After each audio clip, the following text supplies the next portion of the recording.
លោកតាចំណាំអ្នកនេះគាត់មានចិត្តចង់បង្កើតនៃកប៉ាល់ដែលអាចដឹកអីវ៉ាន់បាននៅលើអាកាសព្រោះតែគាត់គិតថា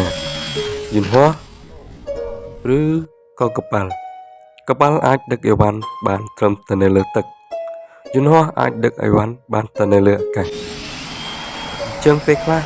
អីវ៉ាន់ខ្លះក៏មិនប្រកាសថាប្រើនៅលើអាកាសទាំងអស់អីវ៉ាន់ខ្លះក៏មិនប្រកាសថាប្រើសម្រាប់ការដឹកតាមទឹកទាំងអស់នោះទេអញ្ចឹងគាត់មានក្តីស្រមៃរបស់គាត់ក៏បានមកបង្កើតជាមួយនឹងកូនកប៉ាល់ទូចដើម្បីបង្ហាញទៅលើពិភពលោកថាបើសិនជាកប៉ាល់ទាំងនេះធ្វើរូបរាងដូចបែបនេះគឺអាចនឹងដឹកនៅលើអាកាសអាចចុះក្នុងទឹកក៏បានផងដែរបងប្អូនយល់ឃើញយ៉ាងណាគំនិតមួយនេះតើទៅអនាគតវានឹងអាចកើតឡើងដែរឬទេថា